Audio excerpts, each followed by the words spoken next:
Tonight we've got some home intruder stories. You'll definitely want to remember to lock your door for this one. Before we begin, if you think you might fall asleep, please introduce yourself in the comments. Please also like the video and subscribe if you haven't already. I'm always interested in knowing what country everyone is from, so let us know in the comments and share what time it is where you are. Thank you once more for joining me. Get cozy, grab a glass of water, turn the lights off, and make sure you've locked your door. Don't forget to say hello in the comments. It's time to close your eyes.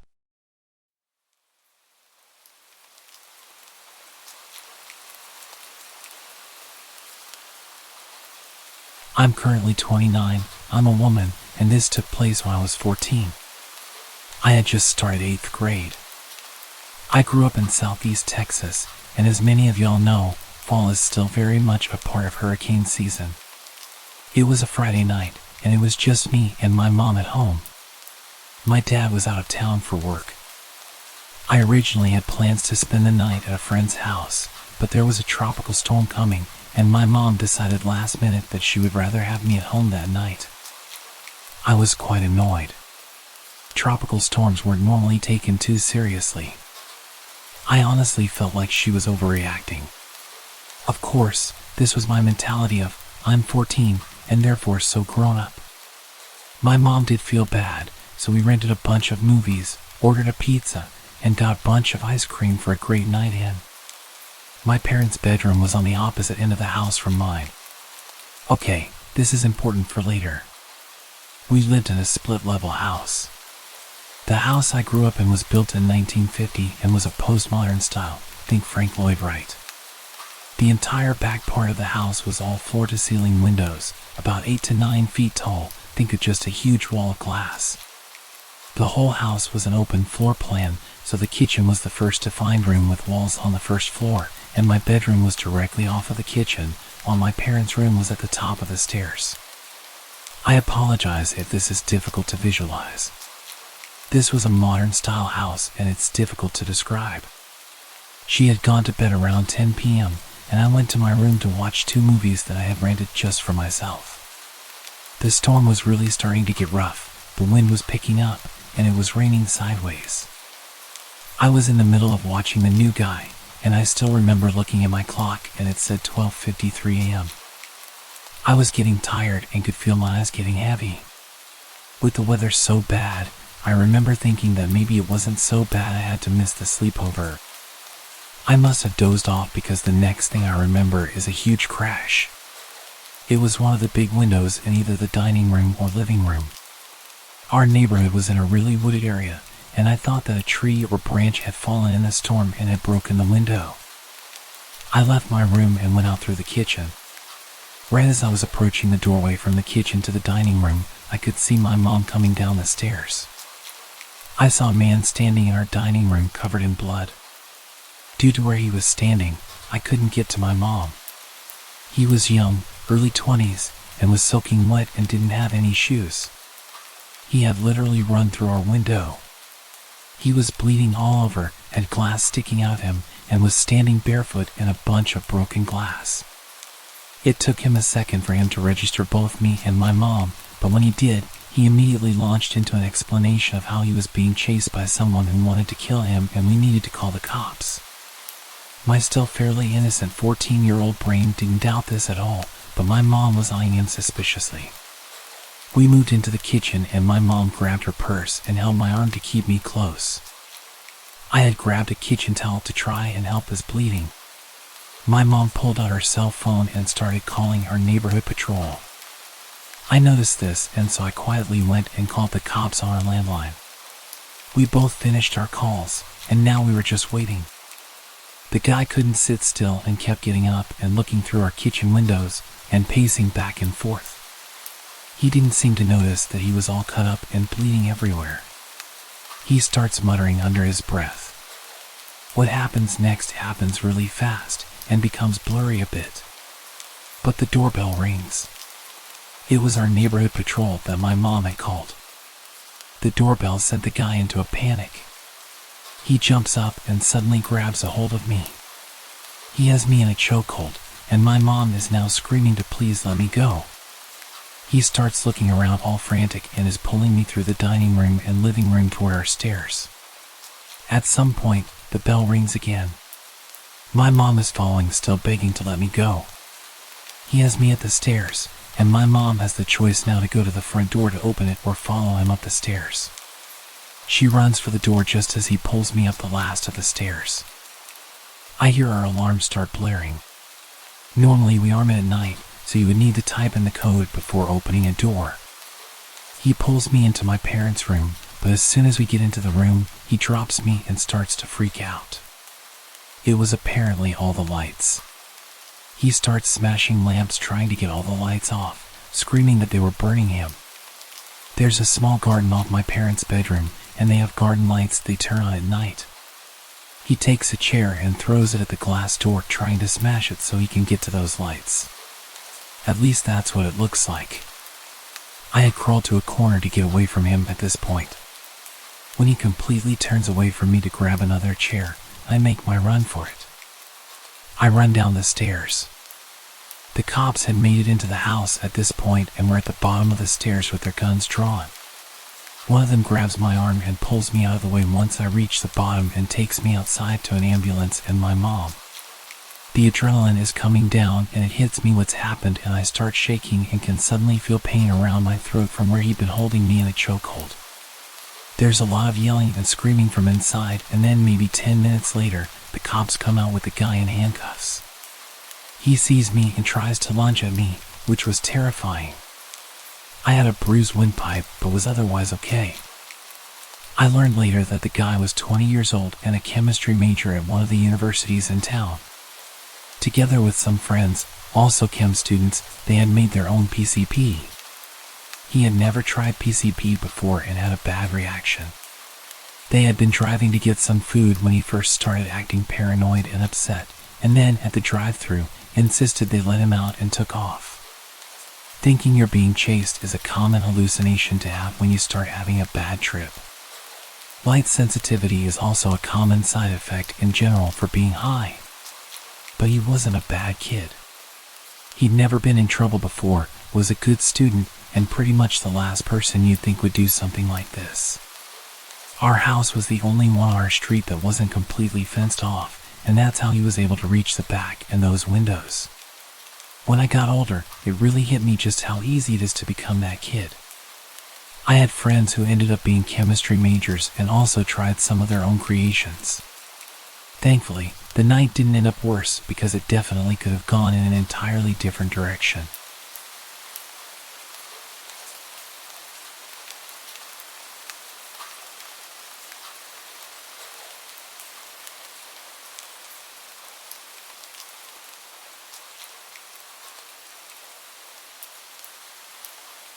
About 12 years ago, when I was 9 years old, I was home alone with my 12-year-old brother.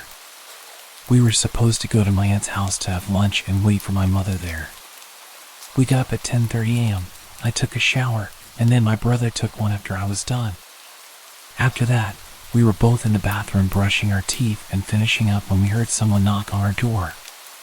Since every time someone knocked at our door they turned out to be a salesman or a Jehovah's Witness, we kind of waited for them to go away.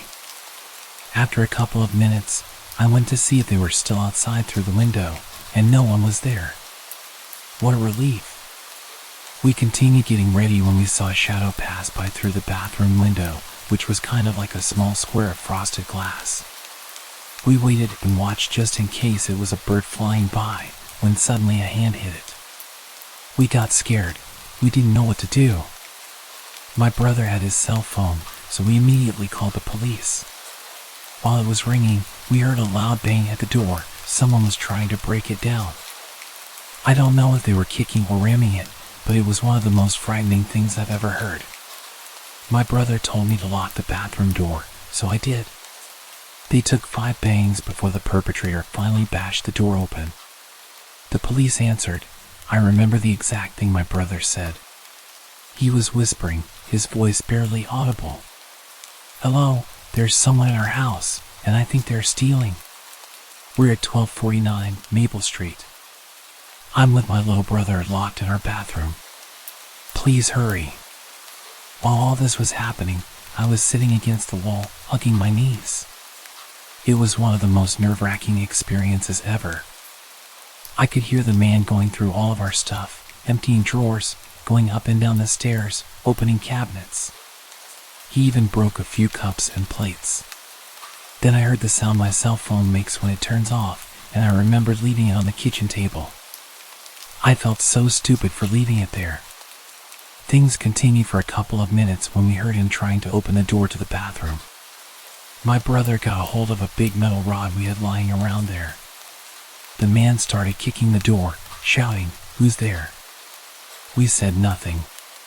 Another kick, then another. I felt I was about to have an anxiety attack.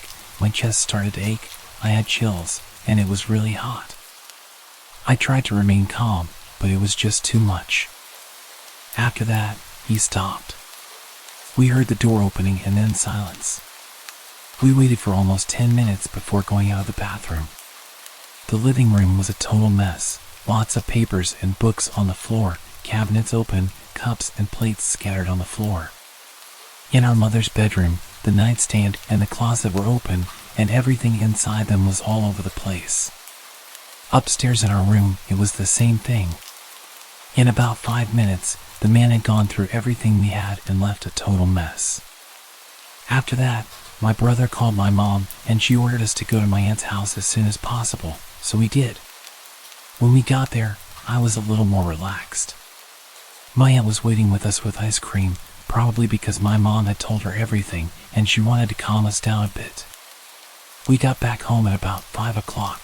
My mom told her boss she had a home emergency, so she left early.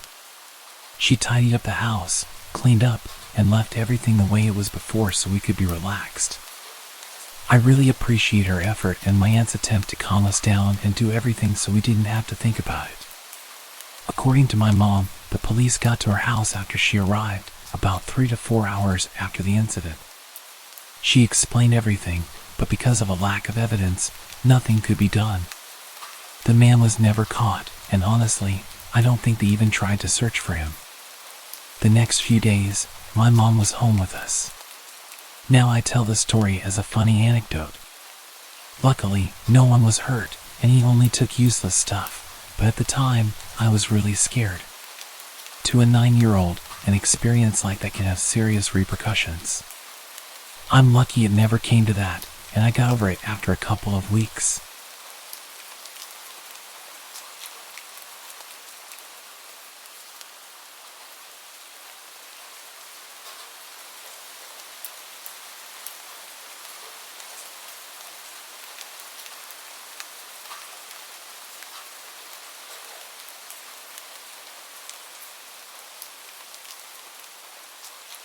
This story happened about 2 years ago when I was 19 and my foster sister was 16.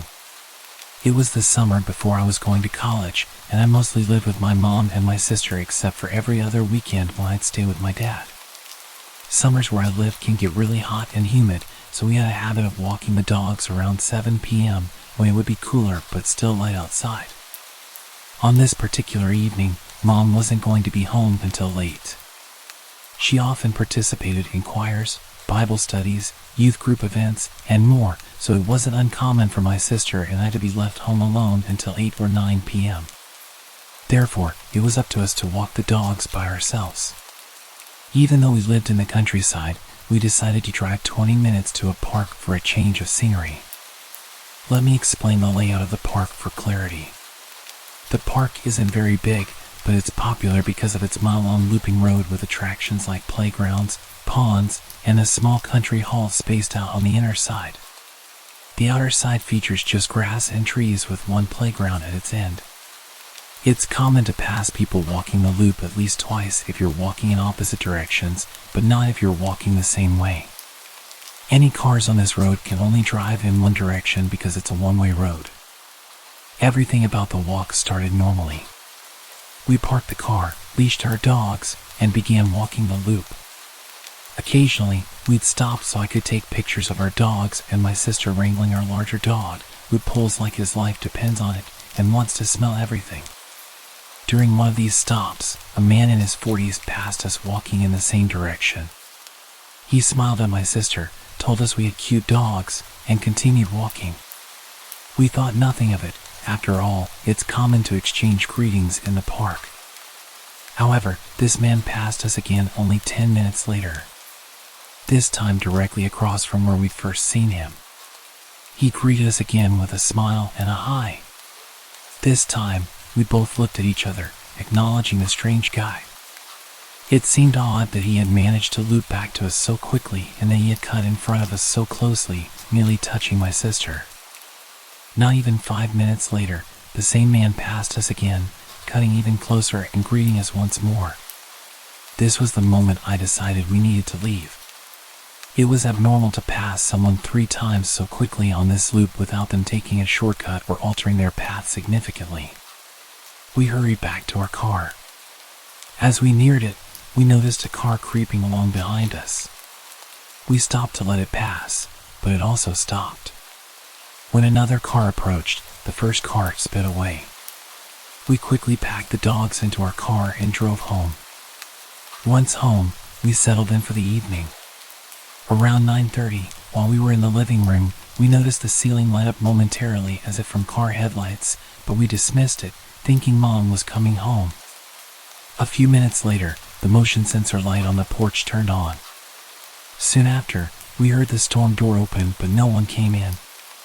Our dogs suddenly started barking aggressively, and the storm door slammed shut.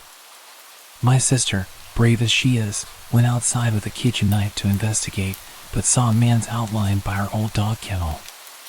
She quickly came back inside, and we locked the door. I called my mom, who advised us to ensure all doors were locked and the dogs were inside. When she arrived home and we explained what had happened, we called the non-emergency police number. The officers who came did not find anyone and seemed to think we were overreacting. To this day, we still believe someone with malicious intent was at our house, possibly the same man from the park. Whether or not this is true, the experience taught us to always trust our instincts. If you feel someone is paying too much attention to you, do not head straight home. Be aware of your surroundings and stay in public spaces if possible. You never know who might be watching.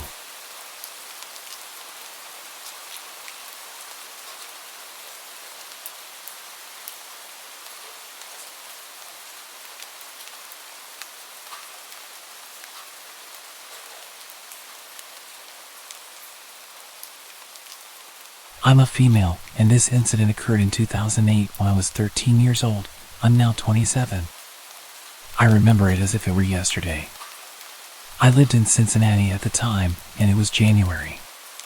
My middle school had been called off due to a snowstorm the night before, and I was home alone because my dad and stepmom had to go to work, which meant my little sister was at daycare and my older brother had a dentist appointment. My dad worked in lawn care and sometimes came home for lunch if he was in the area. So, when I was awoken by noises coming from the basement, I thought it was just him, home for lunch, going through things in the basement. I didn't think much of it. When I got out of bed, I could still hear what I thought was my dad in the basement. But as I approached the stairs, something felt extremely off. I don't know what caused me to do this, but instead of yelling, I whispered, "Dad, is that you?" He didn't respond, so I quietly went to the front door, looked out through the tiny square window, and saw 2 men walking up the snow-covered hill to my backyard. I later found out that there was a third man, and he was the one who broke the basement window. I quickly realized that the noises I heard were actually from the basement window, directly under my bed, being broken. I ran to my bedroom, immediately hopped into my closet, and called my mom.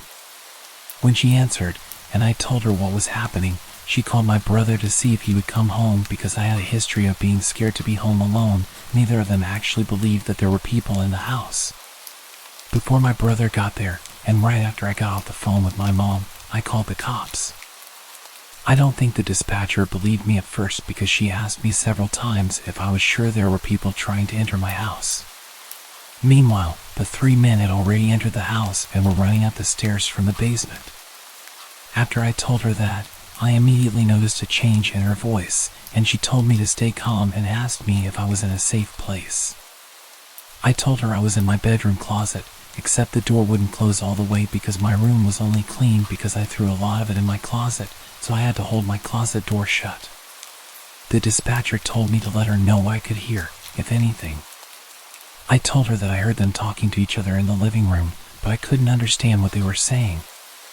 The next thing I knew, they were breaking down the door of my dad's bedroom, which was right next to my room. Not long after that, I saw through the crack of my closet door one of the men enter my room, and a few seconds later, he walked back out, obviously realizing it was a child's bedroom and that he wasn't going to find anything worthwhile in there. A few moments later, one of the men shouted, "He's home!" And they all started running away. A bit of backstory about the house: it was fairly old.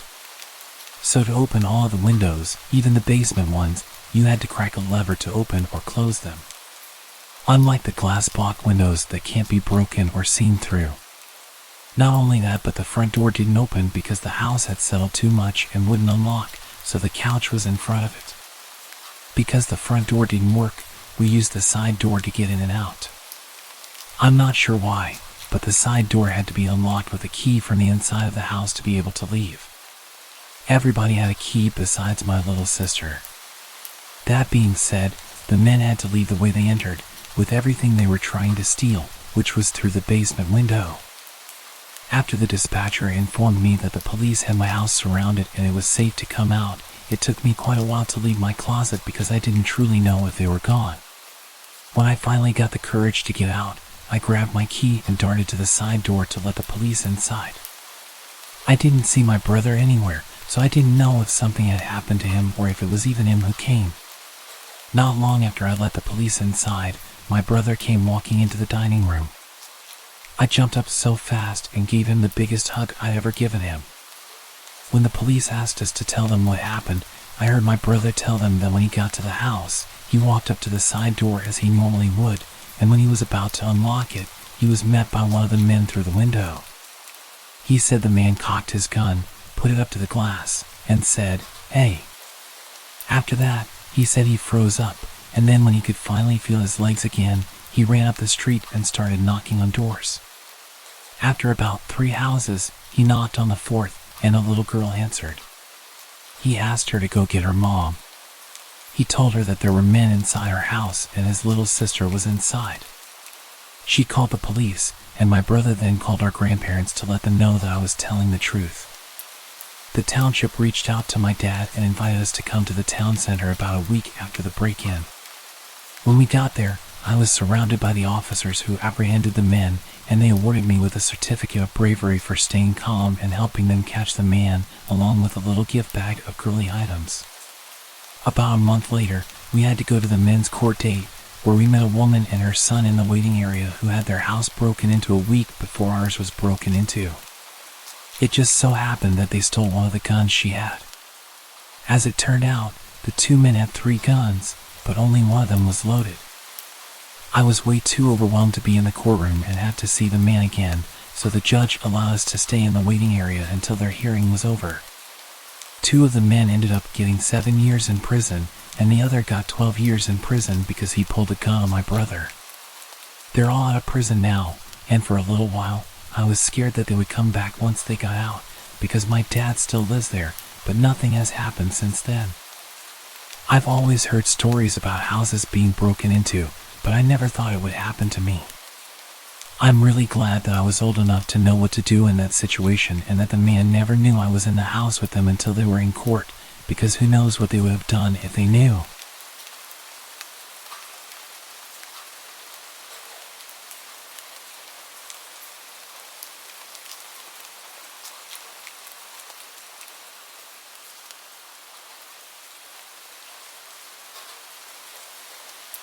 This just happened last night. I live alone with 2 cats, like a typical Redditor. This incident might sound mundane, but it was genuinely creepy in real life. I don't scare easily, for what it's worth. Anyway, there's a cat door on the rear slider which faces the woods behind my condo. The cats get supervised outside time, and I use a little nanny cam to check that they're checking in regularly, among other things.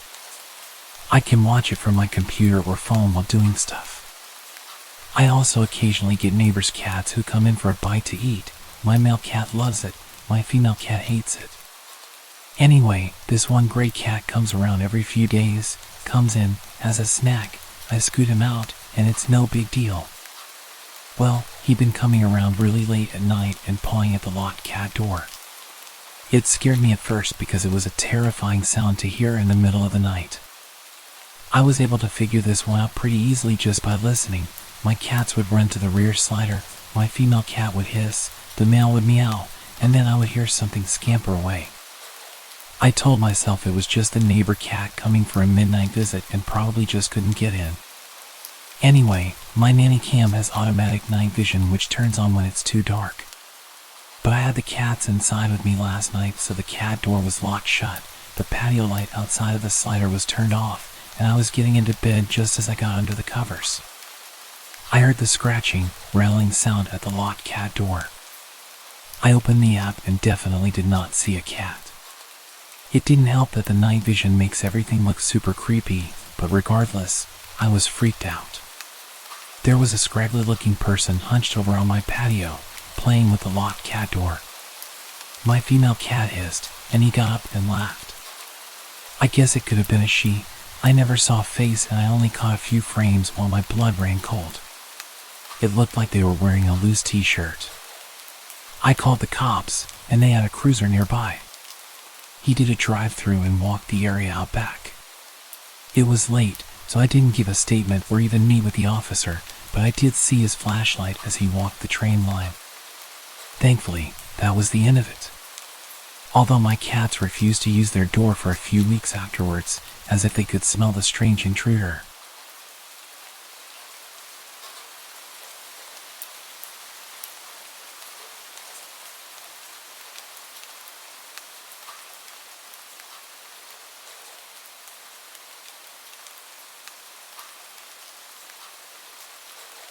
I'm a security guard for an alarm response company. We answer alarms for businesses and private residences. 99% of the time it's a motion detector set off by a cat, or a restaurant forgot to disarm their stuff before the stock truck arrived to unload. In this case, I was called out to a house where the back door alarm was set off. Like it thought someone opened it. The owner was out of town, but she was alerted by her app and her mother met me there. We checked the door, it's locked. We figured maybe someone tried the door but it didn't budge, setting off the alarm.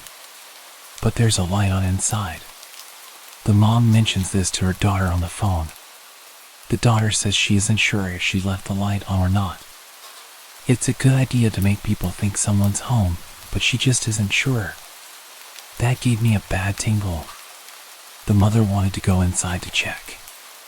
However, she didn't have a spare key. The neighbor did, but they were asleep and the mom didn't want to wake them. So, I fill out my papers and go back to my normal patrol routes. An hour later, the same home sends an alert out. I'm the only one in my city zone, so I answer it again. When I pull up, police and CSI are there already and they're talking to the mother and the now awake neighbor. They are reviewing video footage sent to them by the daughter. I look at the footage. There were 4 men that were armed wearing masks and hoodies. They came out of the bathroom a minute after the mother and I left. They proceeded to rob the place. They had broken in and locked the door behind them for appearances. They're the ones who turned on the light. The mother told me 3 guys had robbed her daughter's home a month before. Somehow, they knew when this girl would be out of town. They appeared smart, desiring a quiet robbery without conflict. But they brought guns, so they were prepared to shoot their way out of trouble if they needed to. The mother had wanted to go in. If she'd had a key, or woken the neighbor for the spare, we would likely have been shot dead by these guys when we went inside. Work doesn't give me Kevlar vests or anything. If I ever get another house call and someone's in there, I am not going inside no matter what is asked of me. I count myself fortunate the way was blocked this time, because I was prepared to foolishly go in and check if I could. The 1% of the calls where something is actually off, it has never been as bad as this one.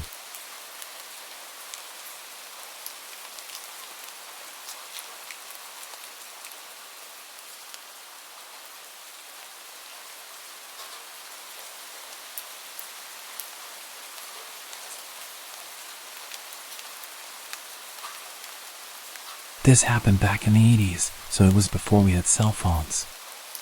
I was in high school at the time. One night after dinner, my mom suggested we take a walk around the block. My brother and dad were watching TV and opted to stay home, so it was just us girls. We lived on the fringes of the suburbs in a subdivision that was semi-rural. By that, I mean there were houses but no street lights or sidewalks. Everyone had septic tanks as there was no sewer service, and that kind of thing. The houses were all set well back from the road, and the lots were wooded. Anyway, we were walking around the block, which is about 1.5 miles in total, and we were almost back home. It was pitch black that night, there was no moon, and we had a flashlight to use as needed. Without it, you couldn't see much past a foot around you. We mainly used it as a signal if a car went by, but there wasn't really anyone around, so we had it switched off and were just walking and chatting.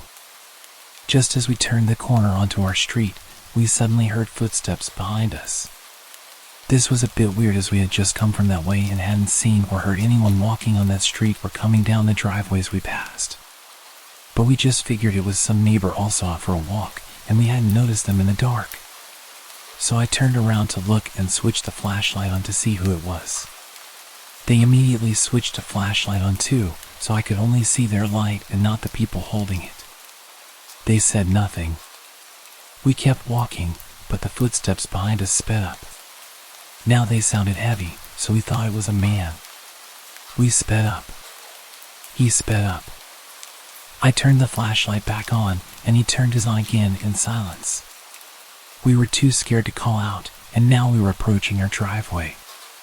As we got there, I pushed my mom in front and told her to get up the driveway, which was steep and long. Once she had a start, I sprinted up after her. As I did, the footsteps veered away to the other side of the road and kept going. Nothing was ever said by this person, and normally people here wave and speak while walking or even driving by. When we got up to the house, my dad said it was probably just a neighbor, so my brother and I got into my car and drove down the road to see who it was. No one was there. We went all around the roads, and no one was walking on them. There wasn't time for him to leave the area either. It turns out it was a nasty neighbor getting off on scaring us and then ducking into a house. He bragged about it to some other neighbors who happened to be friends with my dad. We got revenge on him, but I can't say what we did exactly.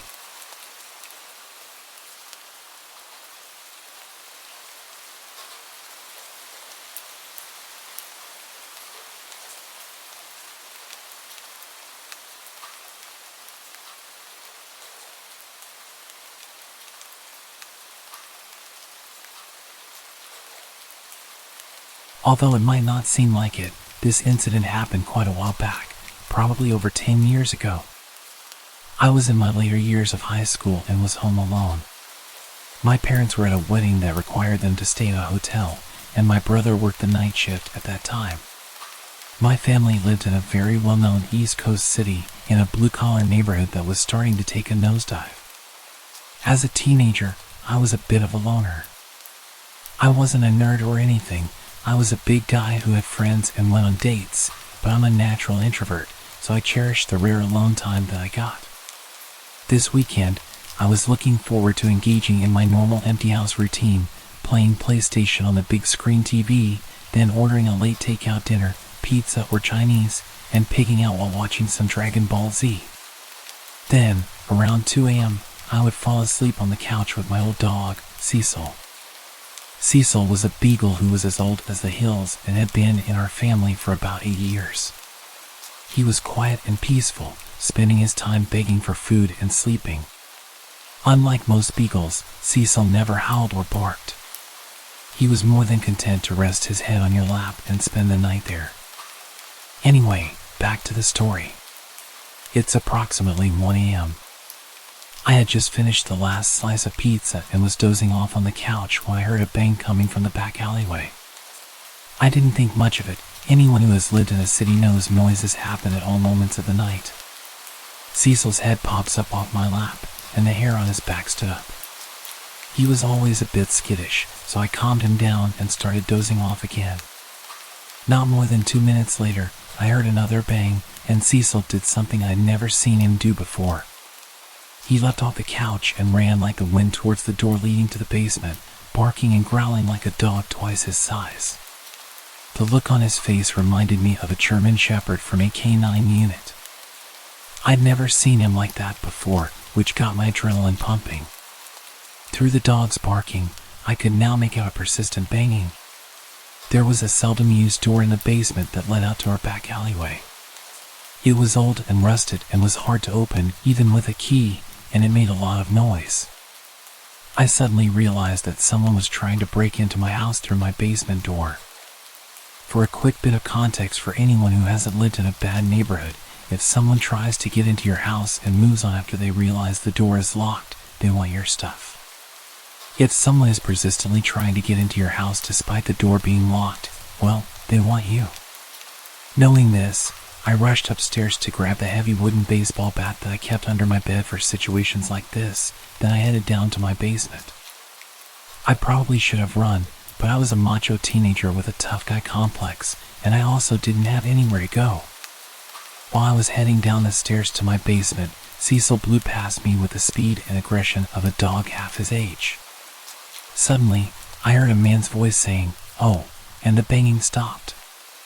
I didn't call the cops or anyone else, which was probably the dumbest thing I've ever done. I just sat up for the rest of the night with a bat in hand. My brother came home that morning, and I told him what had happened. We went to the basement door to take a look, and when we gave it a tug to open it, the whole door fell off. This psycho was one good shove away from getting into my house, but old Cecil scared him off. I'm pretty sure that fat, lazy old dog saved my life. When I tell people this story, they dismiss his actions as a dog doing what a dog does. But when I tell you that Cecil never barked or moved that fast in his life, you can take that to the bank. It was almost like he knew the urgency, like he knew that door was going to give. A few years back, we had to have him put down because he got too old and was in a lot of pain. Before the injection, I got a moment alone with him. I thanked him one last time for his friendship and for what he did that night. At this point, I was a grown man with a wife and kids. I'm convinced that none of that would have happened without old Cecil. Thanks, pal. I miss you.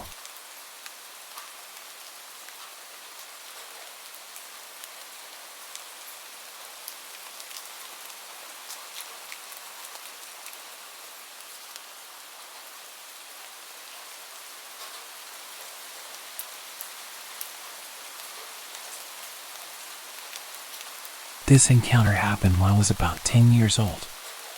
My sister and I were home alone since it was during the summer, but our mom and grandmother were busy so they couldn't stay home with us. We were used to being home alone during the summer, so it wasn't a big deal. The only thing we could not do was go outside or open the door if someone knocked. During this day, I had gotten up and started to play The Sims 2 in our kitchen. My sister was watching TV. A few hours into gaming, I thought I heard the doorbell ring. At first, I thought it was my game, but I had turned off the sound. So, I asked my sister if she heard the doorbell. She replied that she hadn't. She said it was probably just the show she was watching. I brushed it off and went back to playing my game. About 10 minutes later, I saw a reflection on my computer of a man in a suit, his hands cupped around his eyes, looking through the glass doors behind me. I turned around to be face to face with this strange man I'd never seen before. I had no idea how long he had been watching me. He waved at me like he knew me from somewhere. I called my sister's name, who had not noticed the man yet. She quickly grabbed the house phone, calling our grandmother. We had seen salespeople before, but none of them looked like this guy. He was wearing a full-on black suit that did not fit him. If not strange enough that this guy was wearing a suit in 99 degrees, he was also carrying a briefcase. All the salespeople I'd seen only ever had a clipboard or maybe a couple of flyers, but this man had a briefcase. The next flag came when this guy walked around our house to come to the back door, which during his little trip he would have seen there wasn't a car in the driveway, indicating no one was home. As I was getting up to hide, the man reached down and grabbed the doorknob, starting to jiggle it forcefully. Thankfully, the door was locked. He looks at me, smiling, and gestured at me to come and unlock the door for him. All the noise he'd been making had now set off our 75-pound lab mix, making her go berserk. No way she was going to let this guy get to us if he did get in. My sister tells me our grandmother is on the way, and she wanted us to hide in the back of the house in her room until she could get home. My sister hands me the phone, then runs into the kitchen to grab the biggest knife we have. I can hear her yelling at the guy that we called the cops. She comes back into the room with me, and we shut the door. She tells me after she lied to the guy about calling the cops, she said that he started laughing like she just told the funniest joke he ever heard. A little while later, we heard the door open and my grandmother calling us. We come out to meet her. She tells us she did not see a man anywhere in sight. She'd walked around the whole house before unlocking the door. She also thought it was weird if he was a salesperson, he would have left a note saying, "Sorry, we missed you." She ended up taking the rest of the day off to stay with us, also so she could watch to see if the man would come back around. It's been 11 years since this encounter, and I still don't want to know what was in his briefcase.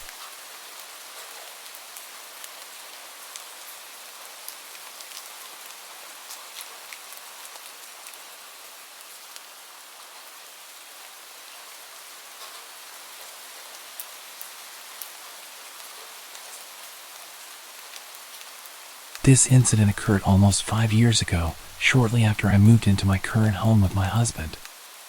It was our first week at the new house. I had just graduated from grad school and was in the process of job hunting. Our house is modest but had 2 stories, with both bedrooms and a bathroom upstairs. It's a back house facing an alley, and our landlord and his wife live in the front house.